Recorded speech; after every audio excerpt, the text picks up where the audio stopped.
I don't even know if we really need to show this video. Most of you already know how great and amazing Bend is. But just in case there's a few of you out there that are still kind of up on the fence and don't really know about how amazing Bend living is, here are the top 6 reasons to make the move to Bend.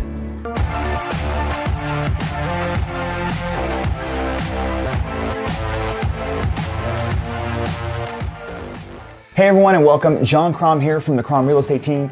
We provide this channel here for everyone to figure out what's going on in the market and just what's going on in Bend in general. So if you are interested in any and all things Bend or Central Oregon, like neighborhoods and restaurants and stunning home tours, current events, news, everything, be sure to like and subscribe to this channel. Even hit the little notification bell so you're notified every time we release a new video, which is like every week. In fact, you can do it right now. I'll wait. Okay, so number 1 on our list of best things in Bend, Oregon, the activities. Man, there is never a shortage of things to do here in Bend. The recreational element is one thing. I mean, you can do just about anything here. From wintertime activities like skiing and snowboarding and ice skating, snowshoeing and snowmobiling, then transition to summertime activities like camping and fishing and hiking and rock climbing, water sports, etc. And again, lots of places have some of these amenities. Some, like as in a few, but here in Bend, we've got tons and we've got the best of the best. 2 different mountain snow resorts, dozens and dozens of lakes, multiple national forests, many world-class rivers for fishing and rafting and more, and even Smith Rock is a famous rock climbing destination known all over the world. Then in town, just bonkers too. Do you like golf? Yeah, we've got like 23 courses in the area. Exploring breweries? There's 31, last time I checked, in the Central Oregon area. Then there's all the trails in and around town. Literally limitless biking trails, walking trails, running trails, river trails, providing river access for float tubing or fishing. Parks? Oh yeah, how many parks do you have in the town you live in? We've got like 84 parks in Bend alone. That's like a park for almost every 100 people. It's absurd. And also amazing. Mountain views. Okay, next up, we gotta talk about the views. Yeah, we've got some pretty spectacular mountain views. And I'm not even kidding when I say they never get old. Never, ever. And the reason I know this is because I've lived here for like over 20 years. Just long enough to where you'd think that I'd have gotten used to it by now, but not too long that I haven't forgotten what it's like to not live with mountain views. So the Cascade Mountain Range runs from Canada all the way through Washington, Oregon, and down into California, Northern California. And here in Bend, you can see 7 snow-capped peaks on a nice clear day. Want to hear something crazy? There are 4,375 named peaks along the Cascade Mountain Range. Just a fun fact. Here in Bend, the most common mountain peaks that you'll hear of and see on the daily include Mount Bachelor, which is the local ski resort in town. Then you have Broken Top. It's called Broken Top for obvious reasons. And then you have the Three Sisters Mountain. You've got North, Middle, and South Sister, also known as Hope, Faith, and Charity. Now the mountains aren't always completely covered in snow. Usually from July to around October, they're pretty bare, and there's only a few glaciers that stay on the mountain year-round that kind of provide that snow-capped feel. And yes, sometimes in the winter, they are completely snow-capped, and actually they even look bigger. It's because they've got like over 10 feet of snow piled on top of them. Again, in either case, no matter when you look at them, they are always beautiful and provide an iconic view here in Central Oregon. The weather. What a great segue, because I was just going to talk about how the mountains can actually show you what the weather's going to be like for the day. If the mountains are beautiful and clear, it'll probably be a pretty nice day. If the mountains look like they're literally holding back the clouds, well then there's a good chance it's going to be windy and blustery because the front's coming through. And if the mountains are completely covered in clouds, you can't even see them, well, there's a good chance precipitation's on the way. Most likely snow. Yeah, so this topic is weather. Seriously, there's one thing you have got to know. Because we're in Oregon, that doesn't mean it's going to rain all the time. In fact, maybe only a quarter of Oregon gets a bunch of rain. That's the valley over on the west side of Oregon. The rest of it is basically a desert, a high desert in fact. You see, on the high desert, east of the Cascade Mountain Range, which is where we are located, we see almost 300 days of sunshine and very little rain. So we have abundant sunshine, little precipitation. Even the snowfall isn't really that much. In fact, the snowfall in town is only 33 inches per year. Now, before you say, whoa, 33 inches is a lot of snow, it really only comes in like 4 to maybe 8 different events where it snows a few inches at a time. For instance, about 5 years ago, we did get a really heavy winter. I mean, it snowed, a few feet at a time. It does happen. And so the next year I went out and bought a snowblower.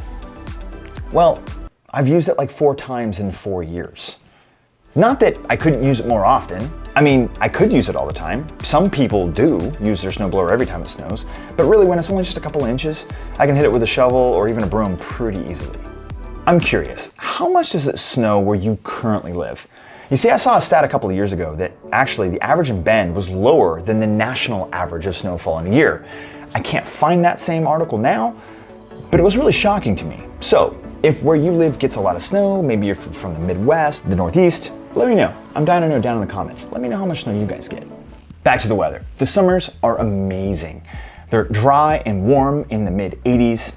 Occasionally it does get hot, but usually that only lasts for a couple of weeks where it's in the mid to upper 90s. The winters are not too cold. I mean, I wish they were actually colder. You see, my family and myself like to play hockey and we would love to skate in the ponds more, but really there's only a few days out of the entire year where the accessible lakes that we could skate on are even frozen because it's not really cold enough. Then of course there's fall and spring, and well, those are just perfect seasons as well. Really, ultimately, we have 4 full seasons and the weather complements those perfectly. Size. This topic is kind of hard to put into words, and it's a topic that a lot of the locals that watch our channel regularly don't like. I believe it's the perfect size. However, most people who have already lived here for a while, they like to get here and then turn around and complain to everybody else that this town is too big and that you shouldn't be moving here.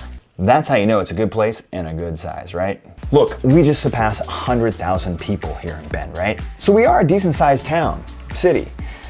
But we don't have a major metropolitan area near us. And because of the landscape, the topography of the way the state of Oregon sits, we're kind of out on an island to ourselves. I mean, Salem is 2.5 hours away and Portland is 3 hours away, and it's over a mountain pass. So sometimes in the winters, you can't go to the big cities. Bend is getting bigger for sure, but it still has that small town charm.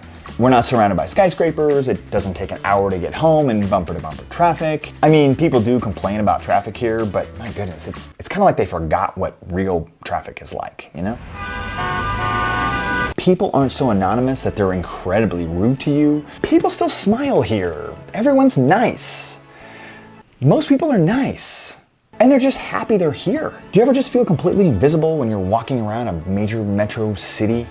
You don't really get that here. There are just enough shopping options, eating options, music venues, art galleries, kids activities, you name it. We've almost got it all. And in most cases, we do have it. And, well, if there's something that you can't find, with the wonders of Amazon, all your problems are solved. Then, even if you do need more rural, which, like I said, is something that people want, they think Bend's too big, you can always go to Redmond. And even smaller, Sisters. Both of these cities and communities we already have videos on, and you can check them out down in the description. Jobs. This used to be a huge con. Jobs and careers in Bend. And it still is kind of a problem, but it's gotten better. Flashback to before the 2008 recession. Bend is a sleepy little tourist town, and you're either in hospitality, service, or tourism. There just weren't a lot of companies that could hire higher wage employees. In fact, back in 2010, my wife and I really wanted to move back to Bend, but we knew that we couldn't come here without jobs lined up already, especially in 2010. Fortunately, we had a friend who, had some work for us, so we were able to jump straight back into the Bend community with decent paying jobs.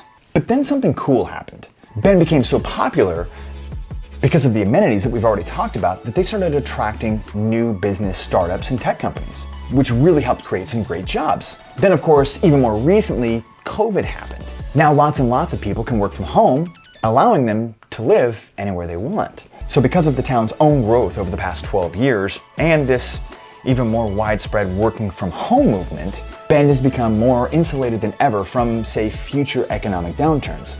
Not only that, but we do currently have an abundance of job openings in the area. Okay, so does everybody else across the country. But hey, we got better views, right? Cost of living. Okay, one of the last things that we should probably touch on is the cost of living. It's not Kansas or Mississippi. Those are the bottom states for cost of living, by the way. In fact, as a whole state, Oregon is one of the most expensive states to live in. I think it's number 7.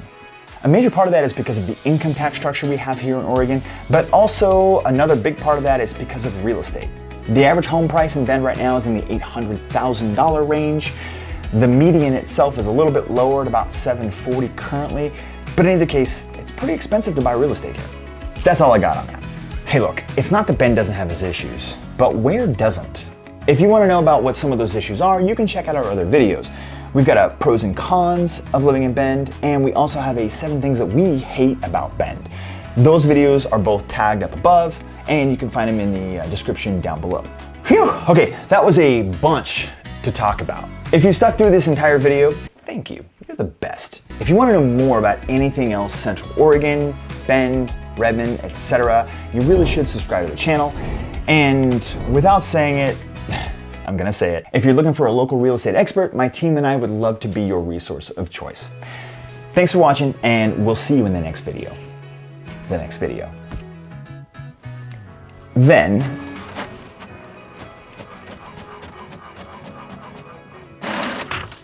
okay, printer.